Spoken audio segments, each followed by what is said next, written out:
Assalamualaikum warahmatullahi wabarakatuh.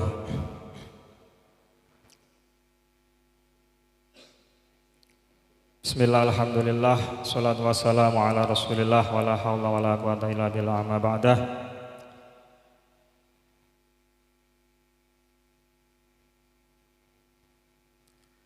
Qala Rasulullah sallallahu alaihi wasallam, may yuridillahu bihi khairan yufaqihu fid din.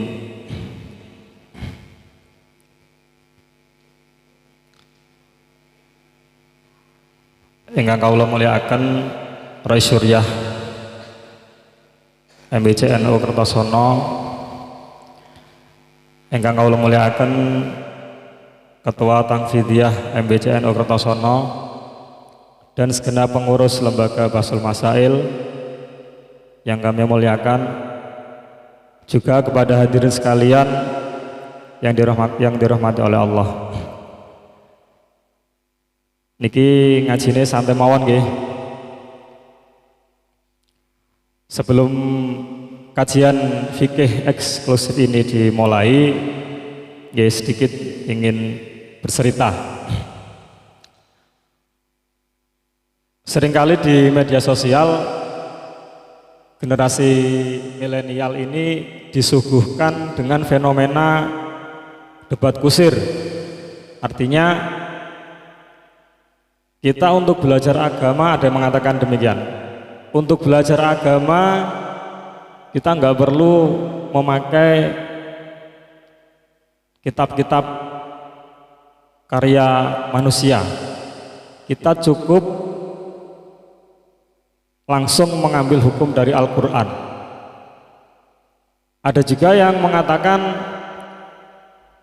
kita cukup dari Quran dan hadis saja, tidak usah memakai qaul para ulama. Nah, ini kalimatul haq iradatu bihi al-batil. Jadi kalimat ini sekilas benar kalau didengarkan, tapi kalau dicerna ini mentah, bisa menyesatkan. Nah, karena di dalam sumber hukum Islam itu kan ada 4 yang bisa kita kenal. Yang pertama adalah Al-Quran, yang kedua adalah hadis Nabi, kemudian yang ketiga adalah ijma ulama atau kesepakatan ulama, kemudian yang keempat, yang terakhir adalah qiyas. Kalau kita mau mengambil hukum langsung dari Al-Quran ini, kalau saya rasa cukup sulit, karena ilmu yang kita miliki ini tidak sekapasitas yang dimiliki oleh para ulama. Karena di dalam ayat Al-Quran itu ada istilahnya ayat-ayat muhkamat, ayat-ayat mutasyabihat, ayat-ayat yang belum jelas, yang harus ditakwil. Di situ juga ada khos, ada dilalah am, ada nas, ada mansus dan sebagainya. Jadi kalau kita zaman sekarang kok bicara langsung ngomong ambil hukum dari Al-Quran, ini ngawur ya. Wong kadang baca tajwid aja masih banyak yang salah kok. Belum lagi untuk memahami Al-Quran itu masih dibutuhkan ilmu badi', ma'ani, bayan dan sebagainya. Kemudian sumber hukum yang kedua adalah hadis. Hadis Nabi sendiri itu macamnya cukup banyak. Ada fi'liyah, yaitu sesuatu pekerjaan Kanjeng Nabi. Karena Kanjeng Nabi melakukan apa, wudunya bagaimana, ini fi'liyah. Kemudian ada juga hadis itu yang berbentuk qauliyah, ucapan-ucapan Nabi.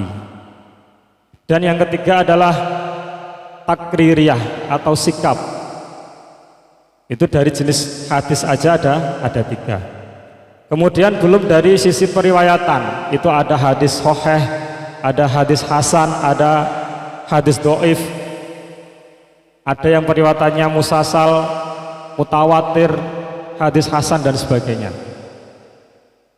Nah, Al-Quran diperjelas dengan hadis, kemudian hadis diperjelas lagi dengan ijma'u ulama. Ijma' ulama sehingga menelurkan karya-karya seperti ini, kitab-kitab kuning ini adalah karya ulama. Kalau kita mau belajar sholat langsung buka Al-Quran, saya yakin sampean tidak bisa melakukan sholat. Di Al-Quran nggak ada caranya wudhu bagaimana, caranya sujud bagaimana, iktidal bagaimana yang benar, itu nggak dijelaskan. Nah, untuk belajar sholat, kalau langsung belajar ke hadis Nabi itu juga nggak bisa, karena Rasulullah sendiri mengatakan shollu kama ra'aitumuni usolli, sholatlah kalian sebagaimana kalian melihat aku sholat. Lawai diri nggak pernah melihat sholatnya Kanjeng Nabi, gitu. Kita nggak pernah melihat sholatnya Rasulullah. Lah yang melihat sholatnya Rasulullah siapa? Ya para sahabatnya, orang-orang yang satu kurun, satu periode dengan Rasulullah. Dari sahabat kemudian ilmunya turun kepada tabi'in, tabi'in turun lagi kepada tabi'in, kemudian turun lagi tabi'in, dan terus sampai ke Indonesia, terus kita pelajari ini. Nah, para ulama ini menggariskan, membuat rumusan karya kitab kuning ini sudah sangat pas. Ibarat kita mau makan nasi, itu nasinya sudah di depan mata. Bukan kita harus menanam padi dulu, kita harus memupuk padi dulu, nyelep gabah, itu enggak seperti itu. Kalau kita mengambil hukum agama langsung dari kitab Al-Quran, itu seperti ibaratnya sampean mangan lemah, belum bisa dikatakan makan nasi, soalnya masih mentah. Bisa dipahami ya? Lah kalau para ulama itu dengan kapasitas beliau sehingga ngoncai hukum, menggali hukum dari Al-Quran, dari hadis, sehingga muncullah rumusan-rumusan sebagai bentuk kitab klasik, kitab kuning. Baiklah, mungkin itu sedikit mukaddimah. Sebelumnya kita baca Fatihah dulu kepada mu'alifnya. Kitab ini dikarang oleh Imam Abi Syuja Ahmad bin Hasan al-Asfihani. Beliau adalah ulama abad kelima, kelahiran Iran, daerah Teheran ya. Kitab Ghayathut Taqrib ini kitab yang menjadi favorit para ulama-ulama besar. Kenapa demikian? Dari kitab yang ringkas ini muncullah karya-karya besar seperti Al-Iqna, kemudian ada yang menyarai jadi menjadi kitab Fathul Qorib, ada lagi menjadi kitab Fathul Qorib disarai lagi menjadi kitab Al-Bajuri, ada kitab At-Tausah dan lain sebagainya. Nah, Imam Abi Syuja ini beliau juga mengikut madhab Syafi'i. Kita tahu Imam Syafi'i adalah satu-satunya ulama madhab yang sudah dinobatkan kealimannya oleh baginda Nabi Muhammad SAW. Rasulullah pernah bersabda, Inna alima Quraisyin yamla'u tabaqal ardi ilman. Kelak ada satu orang dari kabilah Quraisy yang ilmunya tersebar di seluruh pelosok dunia. Nah, ini para ulama bersepakat bahwa dawuhnya Kanjeng Nabi ini diarahkan kepada Imam Syafi'i. Bismillahirrahmanirrahim. Ila hadratin Nabi Mustafa Muhammadin sallallahu alaihi wasallam wa ila hadrati abai wa ummi. Sun ila mu'alif hadal kitab wa yahwata. Lahumul Fatihah. A'udzu billahi minasyaitonir rajim. Bismillahirrahmanirrahim. Alhamdulillahirabbil alamin. Ar-Rahmanir-Rahim. Maliki yaumiddin. Iyyaka na'budu wa iyyaka nasta'in. Ihdinas siratal mustaqim. Siratal ladzina an'amta 'alaihim ghairil maghdubi 'alaihim waladdallin. Amin. Kitabut Thaharah. Bab pertama ini menjelaskan kitab tentang bersuci. Lafaz at-Thaharah dengan dibaca fathah toknya ini artinya adalah bersih. kalau menurut bahasa. Kalau menurut istilah at-thaharah itu adalah melakukan sebuah pekerjaan di mana dengan pekerjaan itu kita diperkenankan untuk melaksanakan sholat. Lah, pekerjaan yang bisa atau memperbolehkan kita untuk melaksanakan sholat itu apa? Di situ ada mandi, ada wudhu, ada tayamum, dan lain-lain.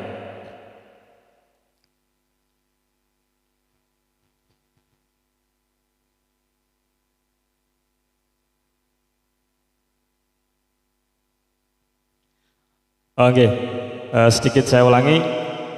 Di judul ditulis yang dibahas adalah kitab Fathul Qorib. Barusan pengurus bermusyawarah, kalau kita nanti menggunakan acuan kitab Fathul Qorib menguras waktu, kemudian kurang efisien, sehingga diringkas lagi. Yang digunakan untuk kajian ini adalah kitab Takrib dengan keterangan Fathul Qorib. Ngoten nggih. Kemudian lafadz at-thaharah bid-dhammit tha, berarti tuharah. Ini artinya adalah nama-nama air. Al-miyahu allati yajuzu at-tadhiru biha sab'umiyah. Jadi macam-macamnya air yang bisa digunakan untuk bersuci ini ada 7. Yang pertama adalah ma'us sama, air yang turun dari langit, air langit.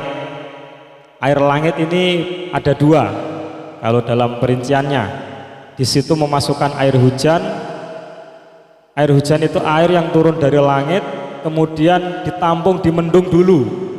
Keterangannya ngoten. Ditampung di awan. Dari awan itu terus awannya warnanya peteng, akhirnya turun menjadi air hujan. Kemudian ada lagi air embun yang turun dari langit tapi turunnya di malam hari.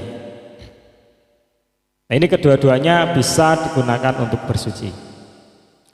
Kemudian yang kedua adalah ma'ul bahri, air laut. Meskipun rasanya asin, ini tetap bisa digunakan untuk bersuci karena asinnya ini sudah asal, sudah bawaannya, bukan karena intervensi manusia. Kalau sampean membuat air sendiri, satu bejana dikasih garam buat bersuci itu nggak boleh.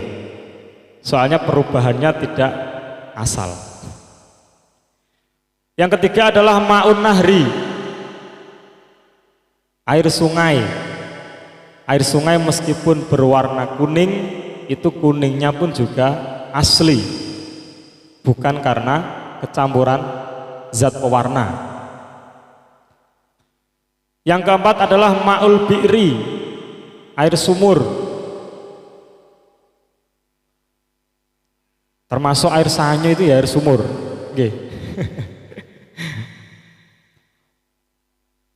Kemudian berikutnya adalah ma'ul ain, air sumber mata air, seperti di Sedudo itu ya, itu kan muncul dengan sendiri. Tapi kalau air sumur itu kan dengan intervensi manusia, air dewe usaha untuk curah banyu. Nah, itu bedanya itu. Kalau ma'ul ain itu muncul dengan sendirinya. Kemudian berikutnya adalah ma'us salji, air salju. Seperti yang sampean tahu, salju itu ada di mana? Di Kutub Utara ya. Itu bisa dibuat bersuci, meskipun bentuknya dingin. Itu sampean bersuci nggak perlu nunggu dinginnya hilang, itu tetap bisa digunakan bersuci. Yang terakhir adalah ma'ul barodi.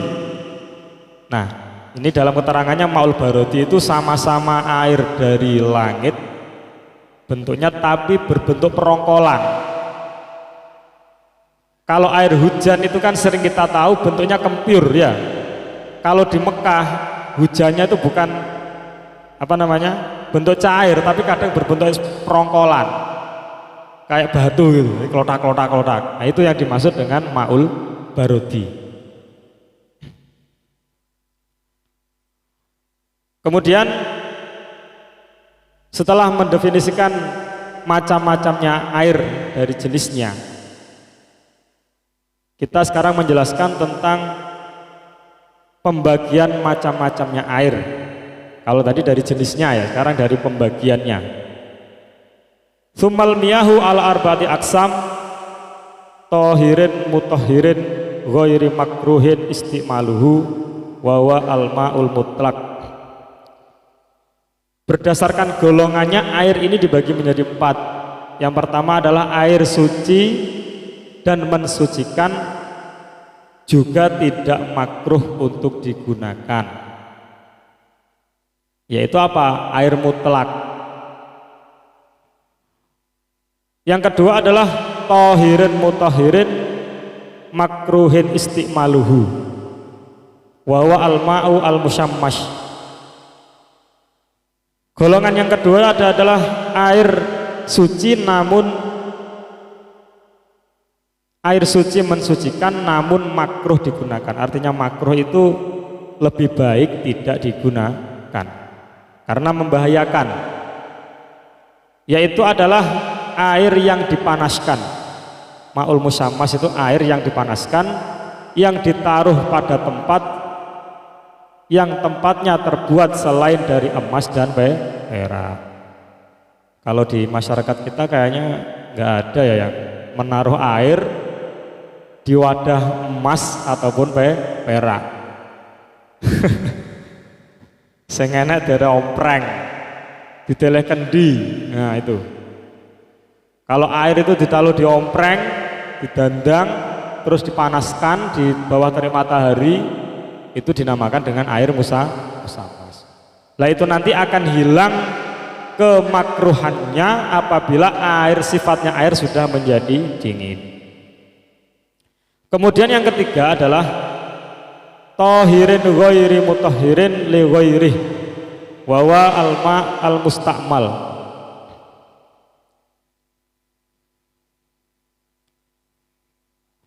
Yang ketiga adalah air yang suci namun tidak mensucikan kepada yang lainnya, yaitu air mustakmal. Air mustakmal itu adalah air yang habis digunakan untuk bersuci. Contohnya sampean wudhu ya, basuhan sampean setelah berwudhu ini, air-air yang tersisa ini dinamakan air mustakmal. Karena apa?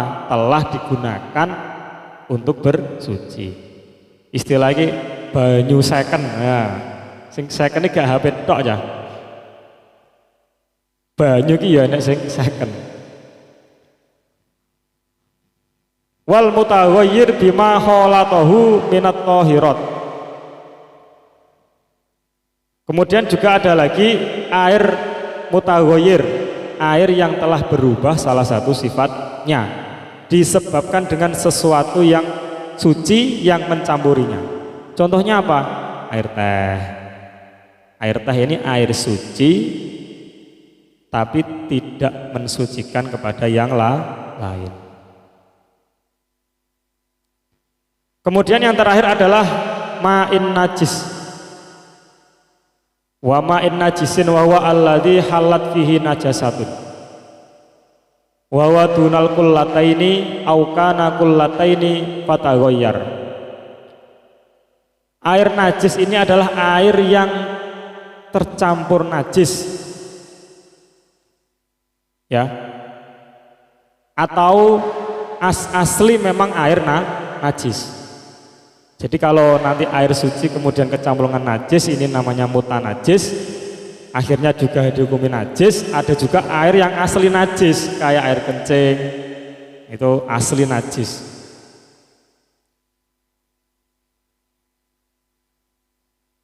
Kemudian air yang kecampuran najis, yang terkena najis, yang jumlahnya kurang dari 2 kulah. 2 kulah itu kalau diukur literan kita ya, menurut para ulama itu jumlahnya kurang lebih 216 liter. Itu kalau dihitung per sentimeter itu 60. meter. 60 cm, maaf. Jadi semisal ini ya.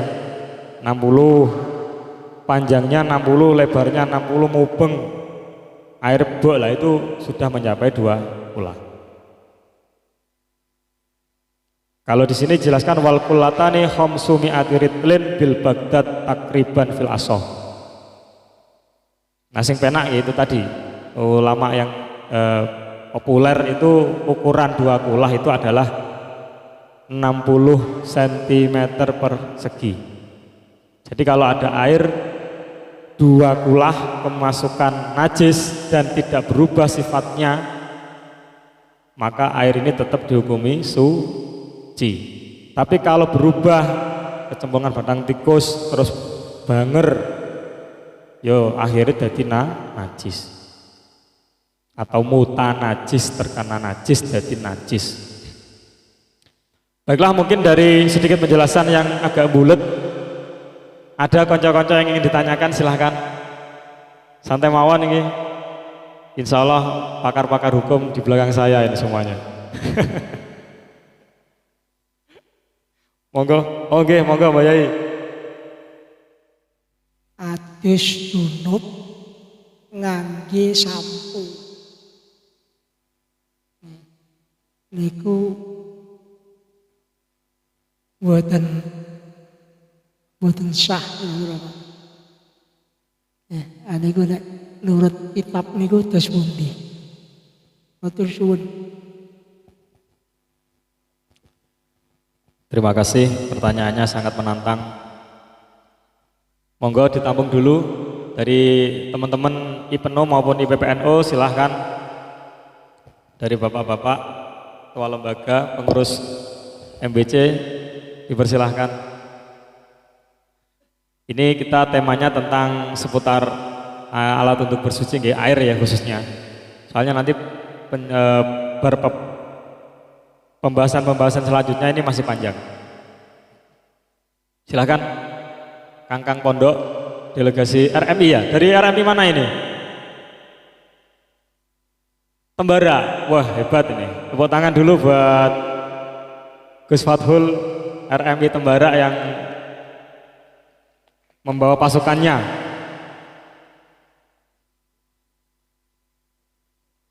Ya tanya-tanya nggak apa-apa, tanya. Bismillahirrahmanirrahim. Assalamualaikum warahmatullahi wabarakatuh. Jadi mau nanya, biasanya di terminal-terminal bis itu tempat untuk toiletnya itu biasanya airnya kan sedikit. Kemudian biasanya kita jumpai tempat airnya itu kebanyakan lebih rendah dari toilet. Kemungkinan besar kepercikan najis. Jadi bagaimana kita bersuci menggunakan air tersebut? Sekian. Siap. Pertanyaan yang kedua juga mantap ini. Ditampung dulu. Satu pertanyaan lagi. Ya dari ya silakan. Assalamualaikum warahmatullahi wabarakatuh. Nggih, mau tanya niku kan semisal kita mantun mencuci baju, kan biasanya dikasih molto mantun mencuci baju niku. Lah niku hukumnya pripun? Tase napa boten? Sampun. Dari IPPNU mana ini? Dari IPPNU Ranting Pandantoyo. Oh Pandantoyo, tepuk tangan dulu buat Pandantoyo ya. Setare mangga Pandantoyo ya karo Tembara gitu. Baiklah, teman-teman ingin jawab nopo? Oh boten nggih pun. Pertanyaan pertama adalah niki versi Gus Baha ngoten nggih Mbak Yai. Gus Baha itu mengeluarkan statement air sampo itu tidak sah buat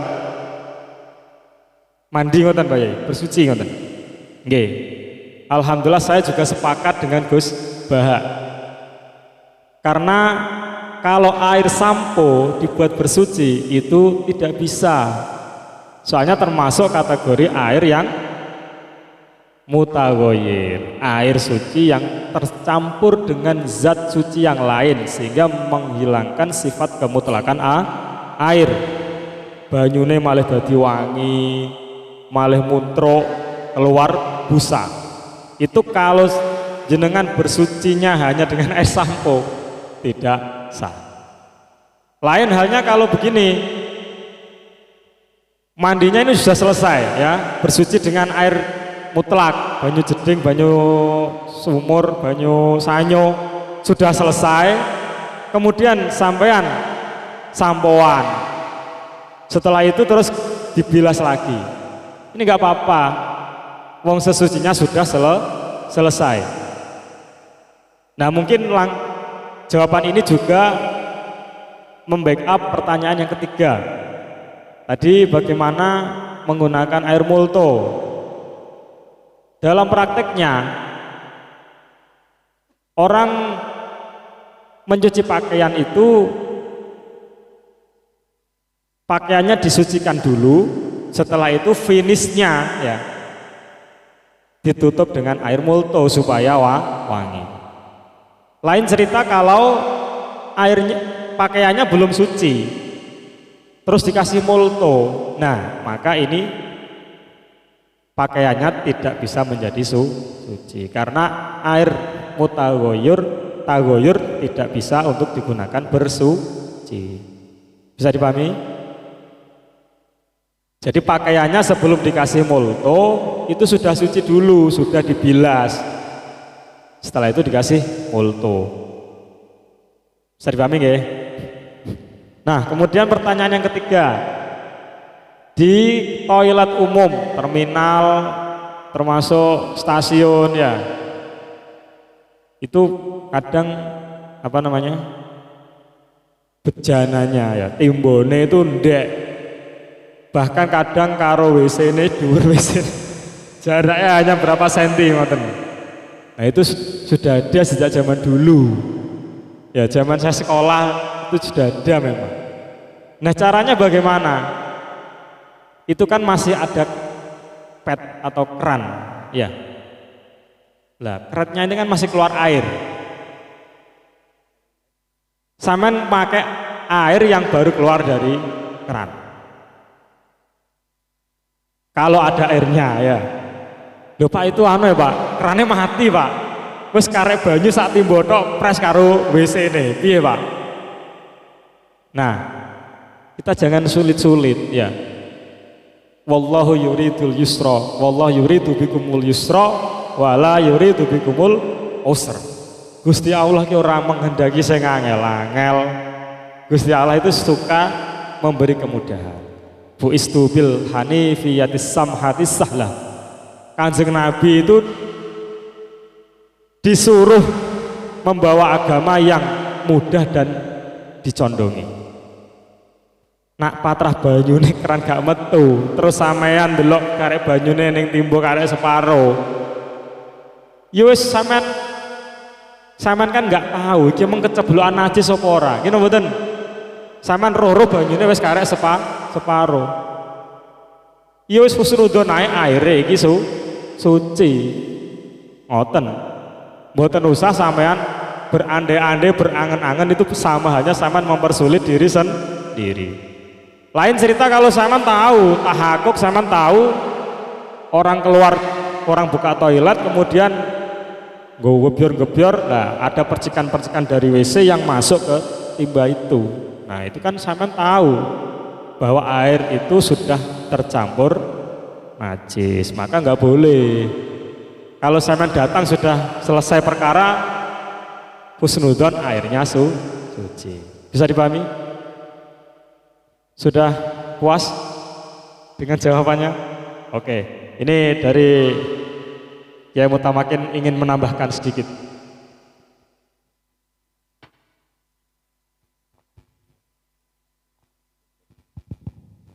Assalamualaikum warahmatullahi wabarakatuh. Sebenarnya jawabannya sama dengan Gus Rubil tadi, cuma nambah tok saiki. Sing masalah yang air di toilet tadi itu ya persis yang digambarkan tadi. lek sampean gak roh banyu iku kena najis, lek roh kena najis wis jelas itu najis, tapi berarti wis genah ya. Kalau kena najis wis genah. Tapi kalau sampean masih ragu, masih zon, itu nanti masuknya kaidah asal. Kaidah asal tadinya. Kaidah asale air itu apa? Suci, sehingga hukumnya ya suci.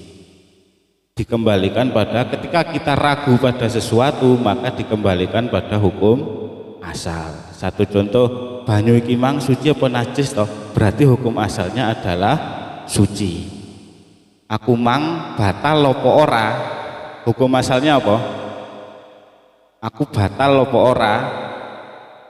Berarti hukum asalnya ketika kita ragu dalam masalah wudhu semisal, aku mang wudhuku batal apa ora? Berarti hukum asalnya ya ndak batal.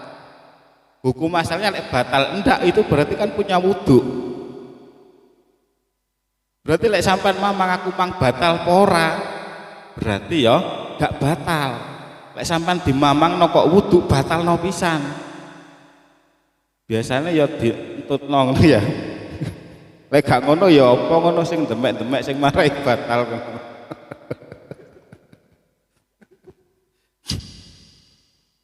Kecuali kalau mamangnya saya tadi sudah wudhu apa belum, itu berarti hukum asalnya belum wudhu. Jadi kalau dalam kasus itu ya pakainya itu tadi, yuridullahu bikumul yusra wala yuridu bikumul usra, gak usah dibikin ribet. Mamang itu penggaweane setan. Ketika kita ragu-ragu itu berarti sampai diganggu setan. Ini biasanya penyakitnya cah pondok.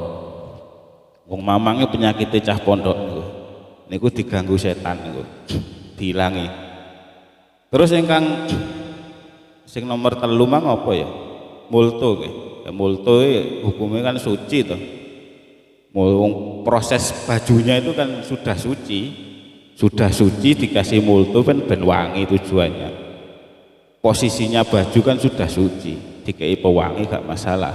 Yang penting pewangi niku enggak najis, kan nggih. Terus sampo itu sebenarnya sing niku anone Gus Bae. Ya jelas nek sampo niku boten bareng istilahnya ngarai tagoyur sampo niku. Semisal sampunan dhisik lagi niat iku banyunya tagoyur. Air yang tercampur dengan sampo itu tagoyur. Tagoyur itu otomatis suci tapi tidak bisa mensucikan. Lah dadine lek sampunan iku lek pas nalika bersucinya itu jangan dibarengkan dengan sampo.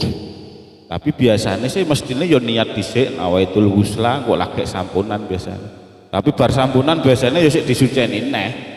Kalau yang tercampur dengan sampo itu jelas tagoyur. Air yang tercampur dengan sampo itu jelas tagoyur itu. Sehingga kalau tagoyur sifat mensucikannya yang hilang.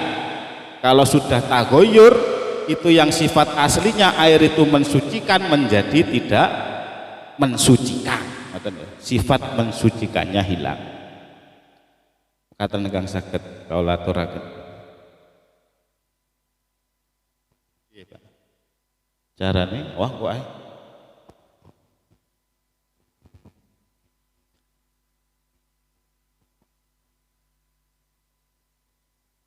Alhamdulillah sampun puas dengan jawaban yang disuguhkan. Pripun Mbak Yai?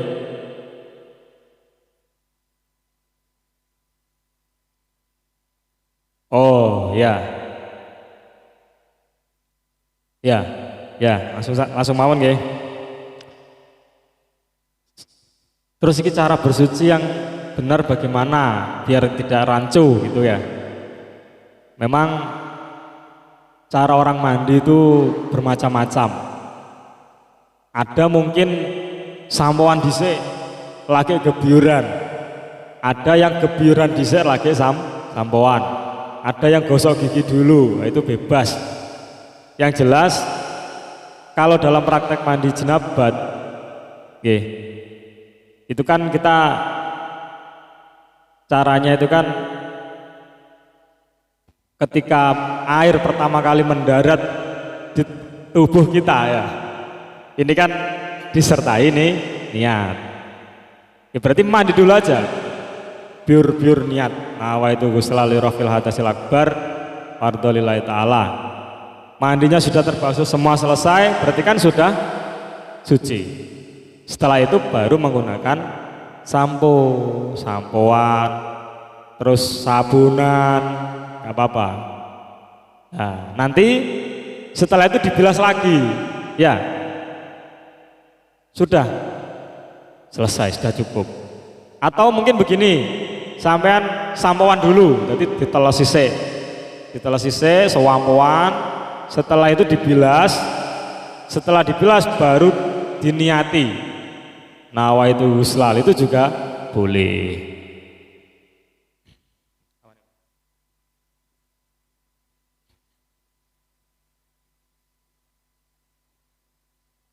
Kalau yang direkomendasikan seperti cara yang pertama. Jadi sampean mandi kebiori dulu ya.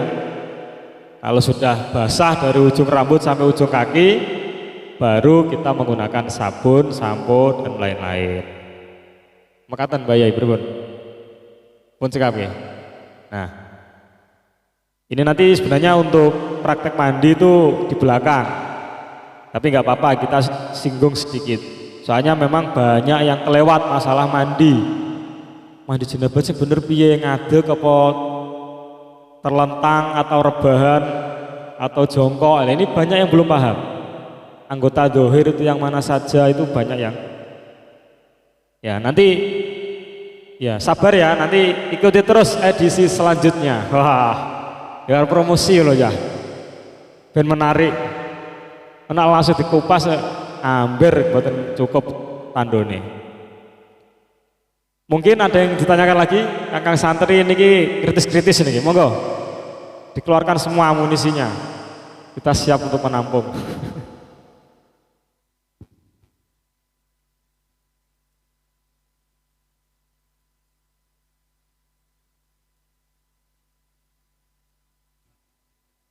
Ya barangkali mungkin nggak semua bisa ikut momen pengajian ini, ingin menanyakan di luar tema, kita persilahkan. Selagi bisa insya Allah kita jawab, kalau terlihat sulit nanti bisa dibuat PR pertemuan berikutnya. Nggih, monggo wae. Kula nate omong-omongan kali yang Muhammadiyah. Niku hadis idza kanal ma'u apa? Kulata ini. Nah, niku mboten diakoni. Ya, niku cirose hadise dhaif terus crita sing jenenge dhaif lho perawine iki. Nah, sing jeneng iki niku diomongno nek wong iki ingatane lemah dan liyane. Niku kinten-kinten das pundi niku. Kinten-kinten das pundi. Yang ditanyakan ini nopone ngapunten? Ya, nek jawab yang Muhammadiyah niku lho. Oh gitu, menyikapi jawaban seperti itu, pertanyaan seperti itu. Ya, terima kasih. Pertanyaannya adalah beliau Pak Yai Holik itu pernah ketemu lintas ormas ya. Beliau itu ketemu teman yang beda ormas, kemudian mempunyai sebuah hujah, mempunyai sebuah keyakinan air 2 kulah batasannya ngoten to nggih. Oh, hadis yang menjelaskan tentang air 2 kulah itu hadisnya dhaif. Tadi kan di perincian macam kelompok-kelompok pembagian air itu kan ketika air mencapai 2 kulah kemudian terkena najis dan tidak berubah maka airnya tetap suci. Air 2 kulah tetap suci kalau nggak berubah, tapi kalau berubah mutanajis atau menjadi najis. Nah, saya tidak tidak mengklaim yang benar sini yang salah sana atau sebaliknya. Soalnya ini sudut pandang. Oke.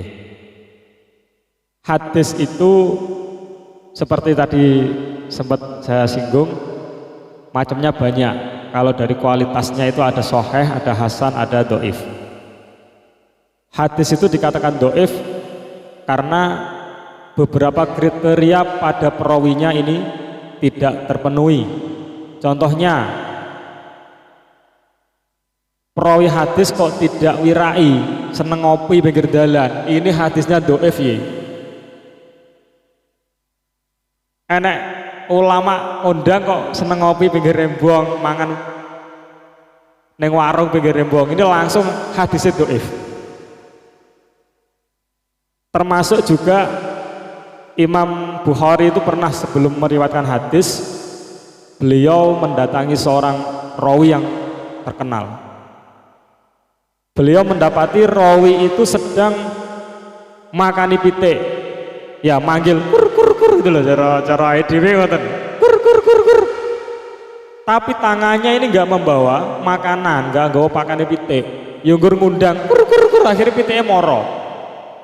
Begitu delok oleh Imam Bukhari, loh gak gue pakan bae, wong kadhib ini, pembohong. Itu sudah mengurangi kualitas hadis, sehingga kita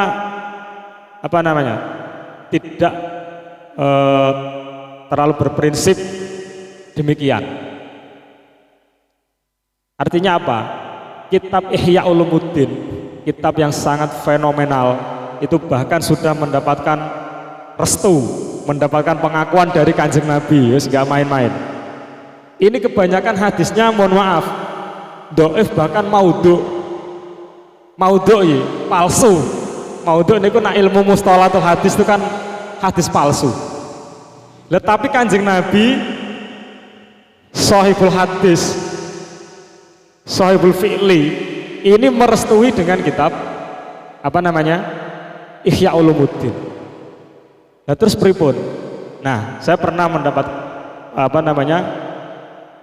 mendengarkan dawuh Pak Azizi, yang terkenal ahlul baso nih, macane Lirboyo. Beliau menjelaskan demikian. Dalam periwayatan hadis itu memang ada dua metode. Yang pertama adalah metode luar dengan persyaratan-persyaratan yang ketat, termasuk juga tadi orang yang harus dobit, seorang rawi itu harus dobit dihni, dobit zahir, kemudian tidak fasek, tidak istimrarud dzambi. Itu kalau persyaratan dari luar. Kalau saya ibaratkan, ketika kita ingin mendapatkan air yang jernih dari sumber mata air sedudo, maka kita harus memasang pipa yang cukup panjang. Jadi ten sawan ikut pasang pipa, disambung brebek, disambung loceret, pace, baron sampai ten kerto sono. Iki nak paralone nggak bolong, banyune podo ya. Sami nggih, air yang dari sumber mata air dari mana? Pusatnya dari sedudo yang sama di Kertosono ini sama. Itu kalau kita menseleksi dari dohirnya, dari persyaratan yang tadi seperti itu. Untuk mendapatkan hadis yang benar-benar akurat harus ketat persyaratannya. Namun ulama tasawuf, dalam hal ini Imam Ghazali, beliau mempunyai metode yang lain untuk mendapatkan hadis yang sangat berkualitas. Yaitu apa? Mujahadatun nafsi. Ini yang tidak semua ulama, tidak semua orang bisa menempuh. Riyadoh tiraka karo Imam Ghazali niku. Sampai-sampai dikisahkan Imam Ghazali ketika akan menulis hadis, nggih, wudu dhisik. Setelah wudu ditulis hadisnya. Set dicium, ini tulisannya dicium. Kalau baunya ini harum, berarti ini hadis dari Kanjeng Nabi. Kalau tidak wangi, ini nggak dipakai sama Imam Ghazali. Kalau dalam contoh air sumber dari sedudo tadi, ketika kita ingin mendapatkan air yang berkualitas baik, Kita tidak perlu menyuling dari sudut, tapi kita bisa mendapatkannya dengan ngebor, Pak. Ngebor ke dalam. Ya, kita lanjutkan. Untuk mendapatkan air yang jernih, maka seseorang harus mau ngebor gejroh lemah dengan kedalaman lebih dari 50 atau mungkin bahkan 100 meter. Maka yang keluar itu nanti adalah air murni. Kualitasnya tidak beda, tidak kalah dengan yang ada di sumber di studio. Nah, Imam Ghazali dalam mendapatkan hadis ini metodenya lain dengan ulama-ulama zahir. Beliau mujahadatun nafsi, tirakat, sehingga mendapatkan hadis yang sangat berkualitas. Kalau dalam pertanyaan panjenengan, kalau saya nggak milih berdebat kusir, ya sama yakin ngono ya monggo, wis gawean saya punya alasan sendiri. Nah kalau ngoten mawon, soalnya nggak bisa dipaksakan ya ngoten niku. Lana amaluna walakum amalukum, nggak bisa dipaksakan. Jenengan maksa orang iso. Meskipun demikian, mereka juga nggak akan tetap memakai pendapatnya panjenengan. Jadi wis kono-kono kene. Nah kalau ngoten niku, menawi ini badhe menambahkan monggo. Ingkang terkait kalian hadis niki wonten dateng kitab napa niki wau? Takrib sing biasane dipun waos kalian Gus Khalil enten mriki nggih Gus. Takrib niki hadise diriwayataken kalian apa namanya? Tirmidzi nggih.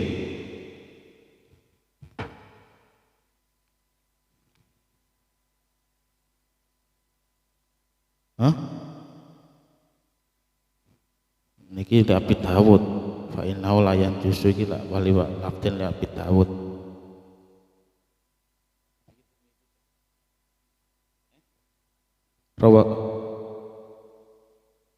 Ruwiya al-Khamsan Abdullah bin Umar radhiyallahu anhu. Artinya di sini dari hadis yang menerangkan istinbatul hukmi dari hadis yang akhirnya mengarah ke dua qolah, ini enggak ada indikasi dhaif, enggak ada. Malah termiki oh ini ya, rawahu Muslim niki malah nggih. Nggih. Muslim loh. Lah niki malah akhrajahu al-arba'ah wa sahahahu Ibnu Khuzaimah wal Hakim wa Ibnu Hibban. Dados hadis niki disahihaken kalian Ibnu Khuzaimah, Hakim, Ibnu Hibban. Lah sing ngarani dhaif niki sebenarnya yang jadi pertanyaan. Sing ngarani hadis niki dhaif niki sing dados masalah. Nah, niki ten mriki akhirnya wa mafhumul hadis annahu idza kana aqalla min kullataini yanjusu walau lam yataghayyar wa dalla ala hadzal mafhum ma rawahu Muslim. Saking mafhum ini akhirnya di apa namanya dikembalikan pada hadis yang diriwayatkan oleh Imam Muslim. Lah ten mriki wonten tambahan wa sahahahu, disahihkan hadis niki disahihkan kalian Ibnu Khuzaimah, Hakim kalian Ibnu Hibban. Dados masuke hadis niki masuke sahih, malah sahih niki hadise. Lah sing dadi pertanyaan sing ngarani dhaif niku bah. Ngoten nggih. Nggih menawi husnudzon mawon riyen ngajine dereng tekan mriku ngoten sing ngarani dhaif.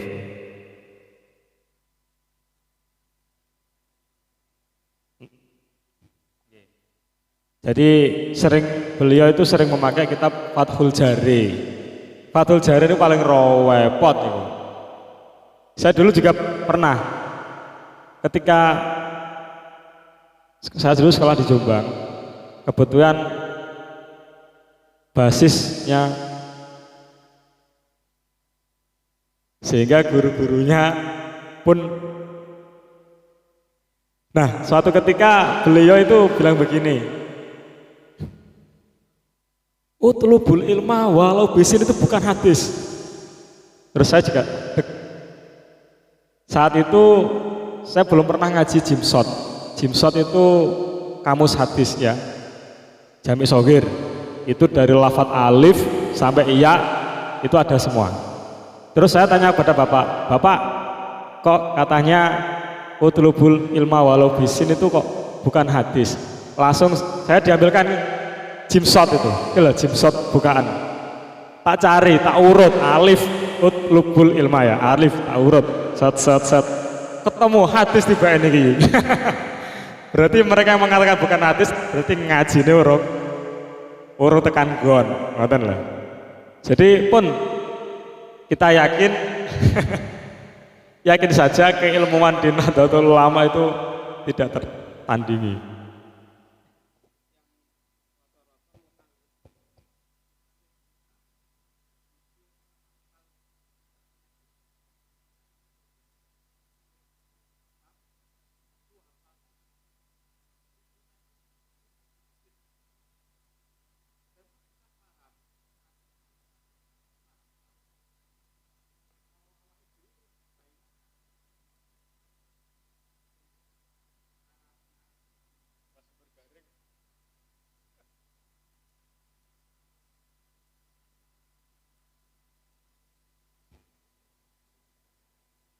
Oke, ini kalau dari pemaparan yang panjang lebar bisa dikerucutkan.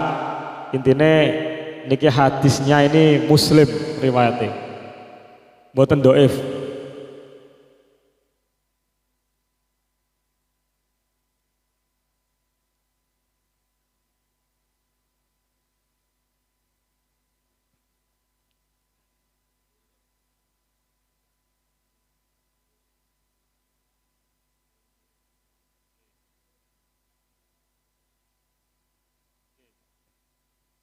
Nggih, nggak apa-apa.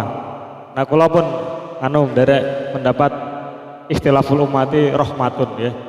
Perbedaan yang muncul di umat Muhammad ini adalah semata-mata bentuk kasih sayangnya Gusti Allah. Ngaten ya. Matur nuwun Pak KJS niki wau sebenarnya panitia sudah menyiapkan tamah-tamah, nggak apa-apa ini buat sangu pulang, kanca-kanca ben tambah seneng. Niki mungkin dicukupkan apa dilanjut? Cukup. Oke, monggo. Assalamualaikum warahmatullahi wabarakatuh. Biasanya hujan-hujan ini kan banyak yang merambat-rambat seperti keong dan sebagainya, kreco. Nah, itu enak-enaknya. Sate kul. Saya pernah ngomong-ngomong sama sahabat. Wah, kreco karam. Kul ya karam. Aku duwe guru agama yo mangan kreco aku. Mangan kul. Tak golek enake ae.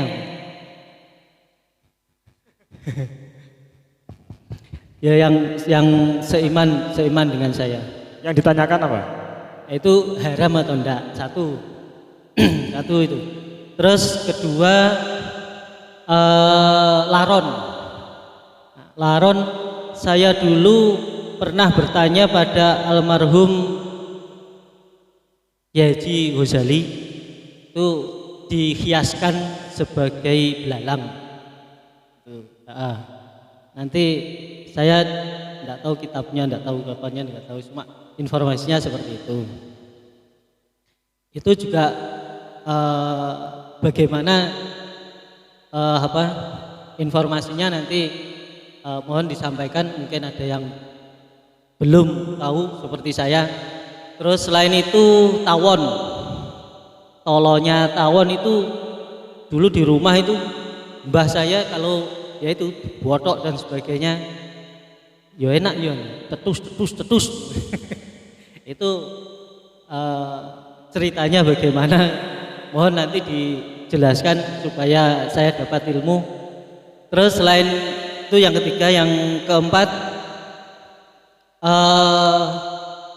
NU itu mengakui 4 mazhab. Dari 4 mazhab itu, kalau kita sebagai pelaku ini apa ya? Penganut penganut NU itu misalkan mengambil yang mudah-mudah bagaimana dari 4 mazhab itu, karena semuanya kan ada rujukannya. Nah itu mohon nanti informasinya atau ilmunya. Saya akhiri, wassalamualaikum warahmatullahi wabarakatuh. Nuwun sewu Pak nggih, ingkang nomor setunggal napa? Kreco, kecot, kul, napa malih? Pun niku mawon. Nah niku sing perlu dipun tingali, kreco niku uripe ten napa? Hah? Di air, di sawah, di dalam air napa ten darat? Di air. Terus napa malih wau? Napa? Kul. Oh niku lain mangke, sing laron mangke. Sing kul niku ten banyu napa ten darat? Ten sami nggih, ten air nggih. Ten darat mboten saged ta. Nah, sedowo ya sing ten air niku batange halal. Sedowo ya sing uripe ten air tok niku halal. Sing ten air tok lho nggih. Ten air tok. Iwak hiu, ganas niku halal niku.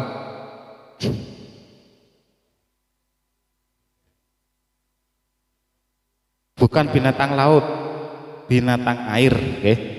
Bukan binatang laut, terlalu sempit laut. Semua yang hidup di air niku halal. Batange halal. Nah sakniki sing beda bekecot. Bekecot niku ten darat napa ten air? Darat nggih.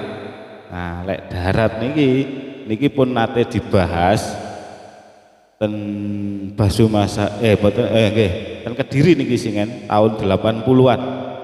Niku seduhan ten tahun 80-an ya. Ya, sing bekecot ya. Sing bahas bekecot kuwi. Lah itu di Kediri mau warak sate bekecot niku. Kiai-kiai niki debat masalah bekecot, akhirnya kiai-kiai niki di Kediri semakin banyak sate bekecot. Iki piye?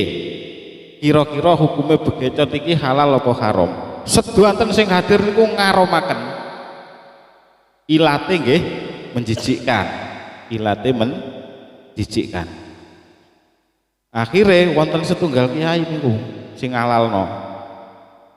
Tok wong saono kae sitok sing halal. Tapi dengan syarat disembelih.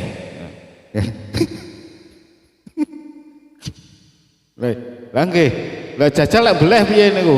Wong dicekel ndase mingslep niku. Lho, lek nyembelih niku wonten syarat rukune, Pak. Wonten terpotongnya marik dan hulkum. Lah iku lek goleki marik hulkume ning ndi niku? Lek kaya pitik kan genah marik hulkume ning kene. Lah niku marik hulkume jajal ten pundi lek goleki. Tapi ilate senes niku nggih, ilatnya bekecot niku lil istiqdar, menjijikkan. Lah niku menjijikkan bukan mungguwe wong Jawa. Menjijikkan berarti legalitasnya ikut di pusat sana. Orang Arab zaman dulu yang menjadi legalitas. Ngoten nggih? Berarti intine sing kul kalih kreco niku halal nggih. Sing bekecot haram. Ngoten nggih? Nggih. Mas ini lek min khaisu manfaat, ya luwih akeh manfaate bekecot. Pitik niku marai penyakit lho. Wak pitik niku mangan wak pitik akeh-akeh suwe-suwe stroke. Akan obat. Tapi pandangan hukum bukan dari situ nggih. Terus yang nomor kali nomor. Nah niku aku gak wani aku.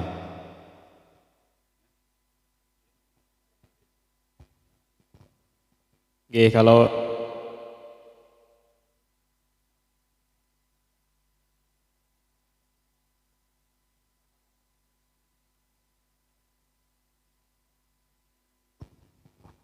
insya Allah pun derek Bayu Ghazali niku pun selamat punan. Insya Allah beliau min jumlatis solihin wal aulia, ngoten insya Allah.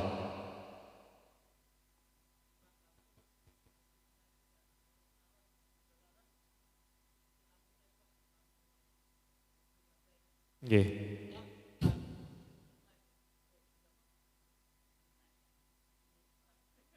Nggih, memang di sebagian daerah itu dimasak, Pak. Dibotok, iya memang. Saniki nggih, jangankan laron lho. Sate buah niku lho, nek jenengan gak gila, tur maame nggih bareng karo buahe, niku lho halal. Sate buah, semisal jenengan tumbas kates, nggih to. Terus ana sate jerone. Wis karo merem dipowangan bareng niku lho halal. Tapi nek jenengan dhewekno, ya iki kok bonuse mburi mangane. Lah niki gak boleh. Ngoten niku. Nah. Terus apa malih wau? Tawon. Tawon.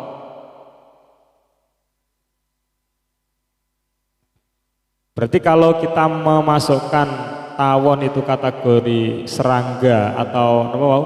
Belalang ya. Ya berarti insya Allah hukumnya ikut itu.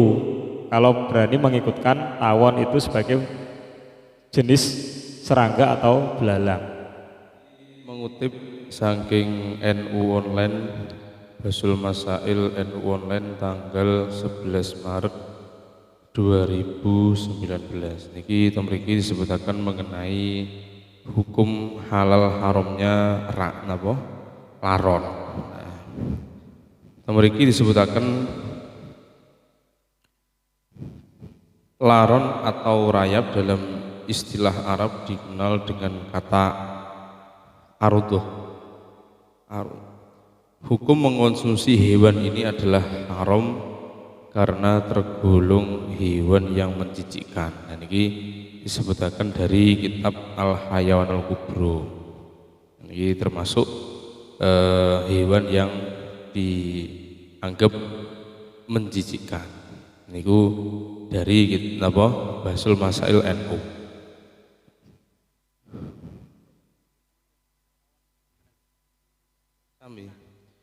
Untuk kemudian untuk tawon juga sama karena itu termasuk adalah hewan yang menjijikan, bukan menjijikan menurut tiang Jawi. Nanten lek tiang Jawi niku kadang yo gak gila ngoten lho. Kula barang yo mboten gila ngoten lho. Ya.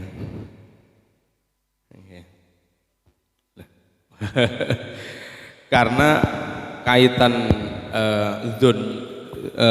persangkaan ini menjijikan atau tidak itu dikembalikan kepada sohibu syariah, kepada orang-orang Arab sana. Ini seperti itu. Ya, memang kalau kita itu di masyarakat untuk langsung tegas memvonis gak oleh itu termasuk kayak bekecot itu ya. Itu kan wis umumul balwa. Jadi kita bahkan di HP itu tiap hari di postingan jual beli itu muncul itu 02 itu. Tapi ya mungkin kita mentok napa man ra'a minkum mungkaron akhirnya nggih wadzalika at'aful iman. Wis pilihane ketiga itu. Wis iki Palestina iman sing wong apes iki ya wis ingkar ning ati ngoten tok. Soalnya nggih repot jenengan semerta-merta langsung gak oleh lah. Tapi apa jenengan bisa memberi solusi kalau itu menyangkut dengan sandang pangane. Ya minimal didongakno. Ya Allah muga-muga sing usahane ngono kuwi jenengan paringi ganti sing luwih sae. Ngoten mawon nggih. Jadi kita itu jangan semerta-merta oh gak oleh wah ya sida rame gitu. Mun cekap nggih. Sing napa?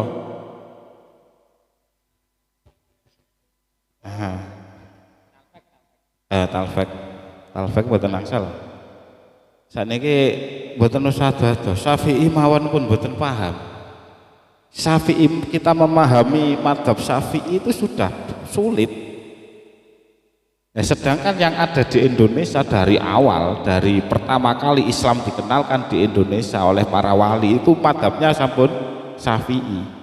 Jadi cara wudhu, carane sholat sembarang itu sudah Syafi'i. Kita nggak mengenal madzhab lain sudah. Sehingga yang dipakai di Indonesia ini adalah Syafi'i. Lelek pindah ke madzhab lain golek penak itu namanya Talfek. Talfek Talfek itu pindah madhab. Ya, namanya mencampur adukan talfek. Lek dawe Tapi kiai yang ngeten. muda-muda jebul. Lek dawe kiai ngeten. Niki dawe para kiai niku sebelum kita sampai ke Kanjeng Nabi itu ada bendera-bendera.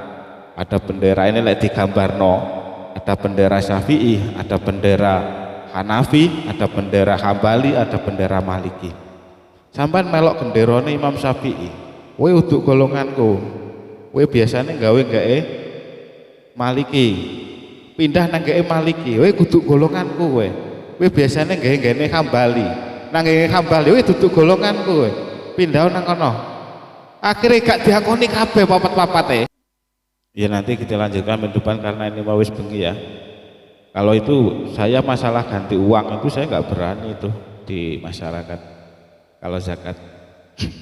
Nah, kemudian itu tadi yang jelas ya untuk yang satu kodiyah,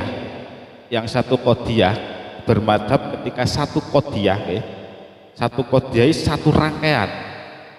satu rangkaian, sak kajian itu gak boleh dicampur aduk, sego pecel kok kerupuke banyak ngoten lho. Sego pecel kok gawe kerupuke rawon nggih mboten cocok. Jadi ini satu kodiyah. Satu kodiyah itu gak boleh pindah madhab. Tapi kalau gak satu kodiyah bisa pindah madhab. Keempat madhab ini bisa kita pakai semuanya. Dalam kasus ketika kita sudah darurat. Sudah darurat. Satu contoh satrul auratnya perempuan dalam muasyarah setiap hari itu semuanya aturan semua itu madhab syafi'i itu jami'ul badan satrul aurat itu wong kabeh salah kabeh tapi itu gak pakai madhabnya syafi'i dalam hal satrul aurat fil muamalah ngoten lho nggih beda satrul aurat dalam sholat harus satu kodiyah. Tapi kalau satrul aurat fil muamalah itu gak ada orang NU yang pakai madhab syafi'i, gak ada. Jadi aturan madhab itu satu kodiyah, satu rangkaian. Nek sholat berarti bab sholat, ngerti nggih? Gak oleh dicampur aduk. Wudu'e pakai wudu'e Hanafi, sholatnya pakai syafi'i, dicampur aduk itu gak boleh. Rancu niku dados nggih. Tapi dalam kasus-kasus sing sifatnya nanti sebagai solusi bisa banyak itu yang intiqalul madhab dalam hal itu banyak kasusnya. Mungkin sudah malam waktunya kita cukupkan. Mungkin minggu depan Bapak hadir malih remen Pak ngeten niki nggih mugi-mugi nggih.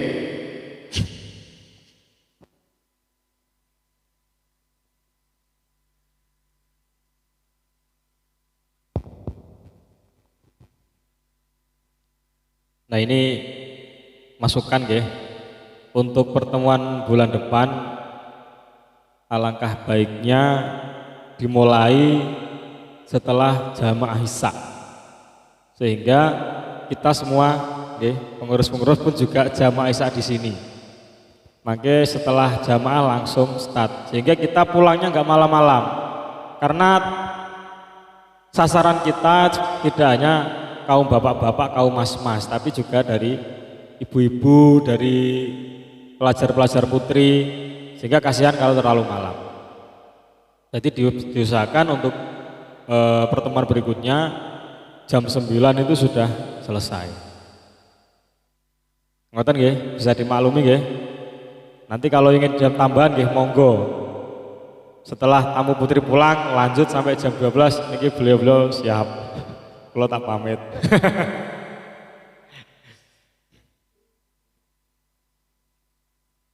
Lagi jamaah saya tembriki Pak Yai. Nggih, salapan. Ya kita usahakan kalau ada pengumuman besok ngaji berarti besok malam jamaah isya di sini.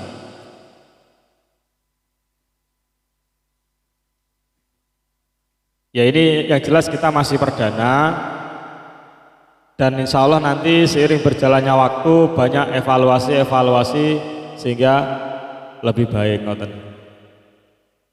Faslun wa juludul metati wallahu alam bisawab. Dari saya cukup sekian, kurang lebihnya mohon maaf.